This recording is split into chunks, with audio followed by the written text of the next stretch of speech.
Nimu tsunami ಮುಂದೆ ಮಹಾಗಠಬಂಧನ್ ಮಕಾಡೆ, ಹೊರೆಯಾದ ಕಾಂಗ್ರೆಸ್ ಆರ್ಜೆಡಿಗೆ ಒಳ ಹೊಡೆತ. ಡಬಲ್ ಡಿಜಿಟ್ಗಾಗಿ ಸರ್ಕಸ್, ಸಿಂಗಲ್ ಡಿಜಿಟ್ನಲ್ಲೇ ಒದ್ದಾಟ.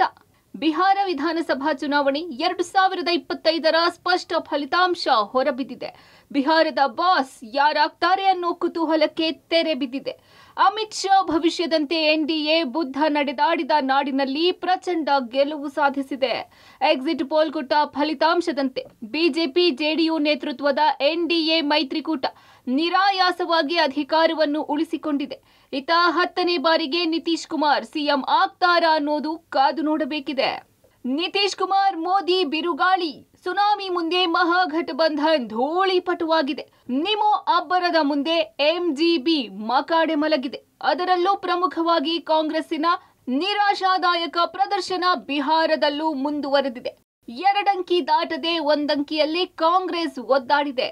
2020ರಲ್ಲಿ 70 ಸ್ಥಾನಗಳಲ್ಲಿ ಸ್ಪರ್ಧಿಸಿ ಕೇವಲ 19 ಸ್ಥಾನಗಳನ್ನು ಗೆದ್ದಿದ್ದ ಕಾಂಗ್ರೆಸ್ ಈ ಬಾರಿಯೂ ಮೈತ್ರಿಕೂಟಕ್ಕೆ ಹೊರೆಯಾಯಿತು. 61 ಸ್ಥಾನಗಳಲ್ಲಿ ಕೇವಲ 1 ಅಂಕಿಯ ಸಾಧನೆ ಮಾಡಿ ಕಳಪೆ ಪ್ರದರ್ಶನ ನೀಡಿದೆ. ಮಹಾಗಠಬಂಧನ್ಗೆ ಕಾಂಗ್ರೆಸ್ ಹೊರೆಯಾಗಿ ಆರ್ಜೆಡಿಗೆ ಒಳ ಏಟು ಕೊಟ್ಟಿದೆ. ಆರ್ಜೆಡಿ ಸಾಧನೆಯೂ ಇದಕ್ಕಿಂತ ಉತ್ತಮವಾಗಿಲ್ಲ. ವಿಪಕ್ಷಗಳ ಈ ರೆಕಾರ್ಡ್ ಬಿಜೆಪಿಗೆ ನೆರವಾಯಿತು. ಚುನಾವಣೆಯ ಫಲಿತಾಂಶ ಹೊರಬಿದ್ದಿದೆ. ಐತಿಹಾಸಿಕ ಸಾಧನೆಯನ್ನ ಎನ್ಡಿಎ ಒಕ್ಕೂಟ ಮಾಡಿದೆ. 200ಕ್ಕೂ ಅಧಿಕ ಸ್ಥಾನಗಳನ್ನ ಗೆಲ್ಲೋ ಮೂಲಕ ಈ ಒಂದು ಫಲಿತಾಂಶವನ್ನ ಇತಿಹಾಸದಲ್ಲಿ ಬರೆದಿಡುವಂತಹ ಒಂದು ಅದ್ಭುತ ಕ್ಷಣವನ್ನ ಈ ಒಂದು ಎನ್ಡಿಎ ಒಕ್ಕೂಟ ನಿರ್ಮಾಣ ಮಾಡಿರುವಂಥದ್ದು. ಈ ಒಂದು ಫಲಿತಾಂಶದಲ್ಲಿ ನಿಮೋ ಜೋಡಿ ದೊಡ್ಡ ಮ್ಯಾಜಿಕ್ ಅನ್ನ ಮಾಡಿರುವಂಥದ್ದು. ನರೇಂದ್ರ ಮೋದಿ ಮತ್ತೆ ನಿತೀಶ್ ಕುಮಾರ್ ಅವರ ಜೊತೆ ಆಟಕ್ಕೆ ಪ್ರತಿಪಕ್ಷಗಳ ಪ್ರದರ್ಶನ ತೀವ್ರ ಕಳಪೆಯಾಗಿರುವಂಥದ್ದು. ಆರ್ಜೆಡಿಯ ಮೇಲೆ ಸಾಕಷ್ಟು ನಿರೀಕ್ಷೆಗಳಿದ್ದರೂ ಕೂಡ ಅತ್ಯಂತ ಕಳಪೆ ಪ್ರದರ್ಶನವನ್ನು ಕೊಟ್ಟಿರುವಂಥದ್ದು. ಕಾಂಗ್ರೆಸ್ ಕೇವಲ 1 ಅಂಕಿಗೆ ಇಳಿಯುವ ಮೂಲಕ ತನ್ನೆಲ್ಲವನ್ನ ಶಕ್ತಿಯನ್ನ ಒಟ್ಟಾಗಿ ಹಾಕಿ ದುಡಿಯುವಂತ ಪ್ರಯತ್ನ ಮಾಡಿದ್ರು ಕೂಡ ಯಾವುದೇ ದೊಡ್ಡ ಫಲಿತಾಂಶವನ್ನ ಪಡೆಯುವಲ್ಲಿ ಸಂಪೂರ್ಣವಾಗಿ ವಿಫಲ ಆಗಿರುವಂಥದ್ದು. ಅಲ್ಲಿಗೆ ಬಿಹಾರದಲ್ಲಿ ನಿತೀಶ್ ಕುಮಾರ್ ಮತ್ತೆ ನರೇಂದ್ರ ಮೋದಿ ಜೋಡಿಗೆ ಜನರು ಬಹುಪರಾಕ್ ಹೇಳಿದ್ದಾರೆ. ಪೂರ್ತಿ ಒನ್ ಸೈಡ್ ಆದ ಬಿಹಾರ ರಿಸಲ್ಟ್. ಎಂಜಿಬಿಗೆ ಕೈ ಹಿಡಿಯದ ಮುಸ್ಲಿಂ ಯಾದವರು, ಕಾಂಗ್ರೆಸ್ ಸಹವಾಸದಿಂದ ಕೆಟ್ಟ ಆರ್ಜೆಡಿ.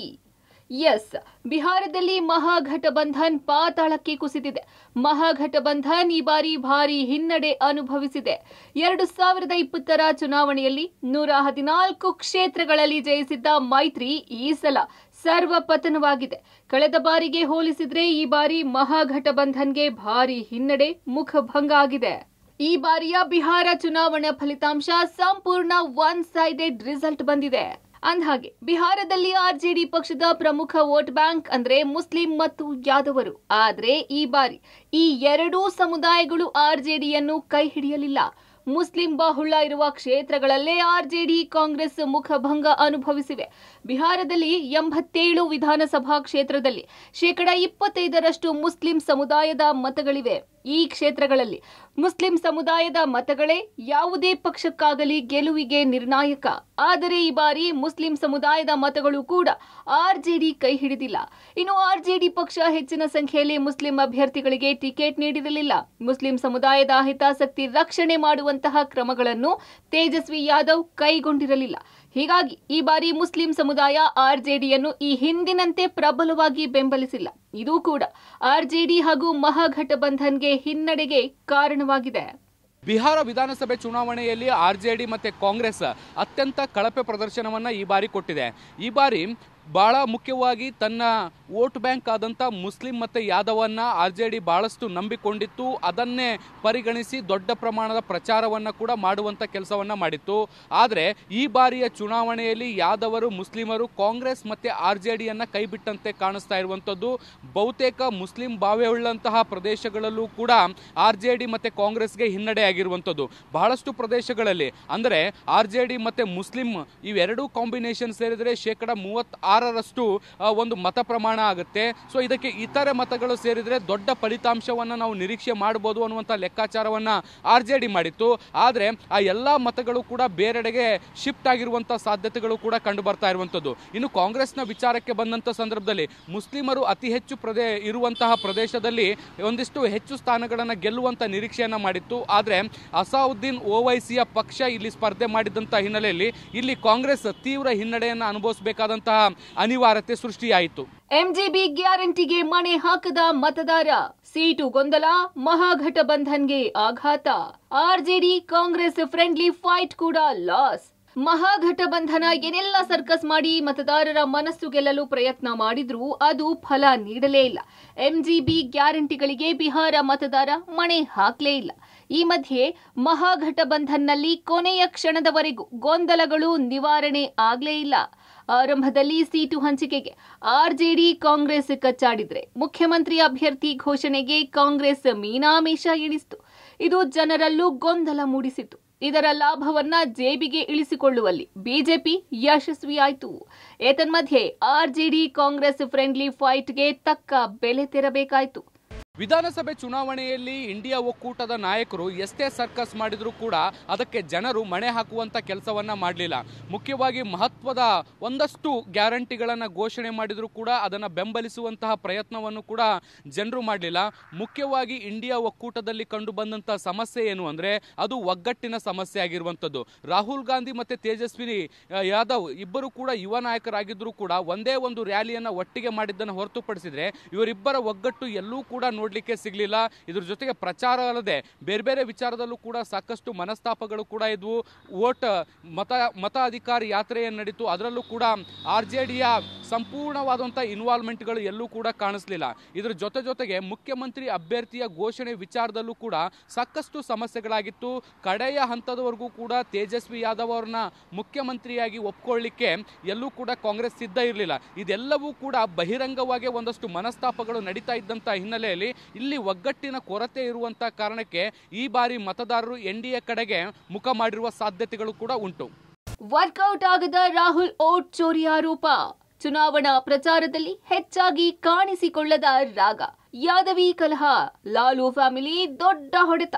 ಇನ್ನು ಮಹಾಗಠಬಂಧನ್ನ ಪ್ರಚಾರದ ವಿಷಯಗಳು ಮತದಾರರ ಮೇಲೆ ಪರಿಣಾಮ ಬೀರಲಿಲ್ಲ. ರಾಹುಲ್ ಗಾಂಧಿ ಅವರ ಓಟ್ ಚೋರಿಯಂತಹ ಆರೋಪಗಳು ಬಿಹಾರ ಮತದಾರರ ಮೇಲೆ ಯಾವುದೇ ಪರಿಣಾಮ ಬೀರಲಿಲ್ಲ. ಉದ್ಯೋಗದಂತಹ ಜನರ ಪ್ರಮುಖ ಸಮಸ್ಯೆಗಳನ್ನು ಪರಿಹರಿಸುವಲ್ಲಿ ಮೈತ್ರಿ ವಿಫಲವಾಯಿತು.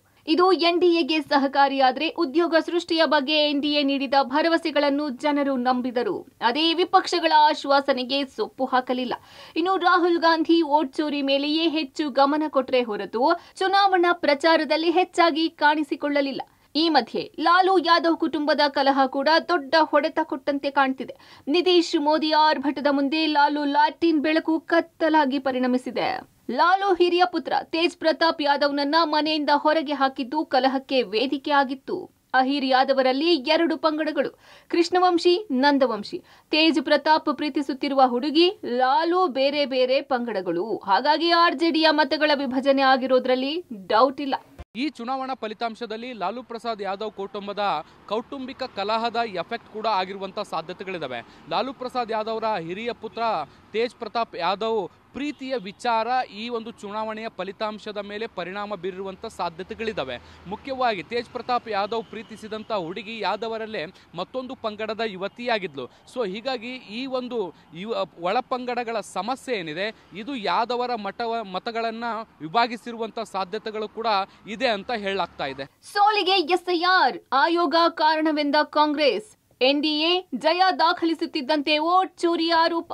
ಜಟ್ಟಿ ಬಿದ್ರೂ ಮೀಸೆ ಮಣ್ಣಾಗ್ಲಿಲ್ಲ ಎಂಬಂತೆ ಕಾಂಗ್ರೆಸ್ ತನ್ನ ವಿತಂಡವಾದ ಮುಂದುವರೆಸಿದೆ. ಬಿಹಾರ ವಿಧಾನಸಭಾ ಚುನಾವಣೆಯಲ್ಲಿ ಮುಖಭಂಗ ಸಾಧಿಸುತ್ತಿದ್ದಂತೆ ಕಾಂಗ್ರೆಸ್ ಚುನಾವಣಾ ಆಯೋಗದತ್ತ ಬೊಟ್ಟು ಮಾಡ್ತಿದೆ. ಮಹಾಗಠಬಂಧನ್ ಸೋಲಿಗೆ ಎಸ್ಐಆರ್ ಮುಖ್ಯ ಚುನಾವಣಾ ಆಯುಕ್ತ ಜ್ಞಾನೇಶ್ ಕುಮಾರ್ ಕಾರಣ ಎಂದು ಆರೋಪಿಸಿದೆ. 65 ಲಕ್ಷ ಮತದಾರರನ್ನು, ಅದರಲ್ಲಿ ಬಹುಭಾಗ ವಿರೋಧ ಪಕ್ಷದ ಮತದಾರರ ಹೆಸರನ್ನು ಪಟ್ಟಿಯಿಂದ ಡಿಲೀಟ್ ಮಾಡಿದ್ರೆ ಫಲಿತಾಂಶದ ದಿನ ನೀವು ಏನನ್ನ ನಿರೀಕ್ಷಿಸುತ್ತಿದ್ದೀರಿ? ಪಂದ್ಯ ಪ್ರಾರಂಭವಾಗುವ ಮೊದಲೇ ಆಟದ ಮೈದಾನವೇ ವಾಲಿದರೆ ಪ್ರಜಾಪ್ರಭುತ್ವ ಉಳಿಯಲು ಸಾಧ್ಯವಿಲ್ಲ ಎಂದು. ಒಟ್ನಲ್ಲಿ ಕಾಂಗ್ರೆಸ್ ಹಾಗೂ ಮಹಾಗಠಬಂಧನ್ಗೆ ಬಿಹಾರದಲ್ಲಿ ಭಾರಿ ಮುಖಭಂಗವಾಗಿದೆ. ಕಳೆದ ಬಾರಿಯ ಫಲಿತಾಂಶಕ್ಕಿಂತಲೂ ಆರ್ಜೆಡಿ ಕಾಂಗ್ರೆಸ್ ಹೀನಾಯ ಸಾಧನೆ ಮಾಡಿದೆ. ನಿಮೋ ಮ್ಯಾಜಿಕ್ ಮುಂದೆ ರಾಹುಲ್ ತೇಜಸ್ವಿ ತಂತ್ರ ಪ್ರತಿತಂತ್ರಗಳು ಏನೂ ನಡೆಯಲಿಲ್ಲ. ಎನ್ಡಿಎ ಸುನಾಮಿ ಮುಂದೆ ಮಹಾಗಠಬಂಧನ್ ಮಕಾಡೆ ಮಲಗಿ ಮುಖಭಂಗ ಅನುಭವಿಸಿದೆ. News desk, public TV.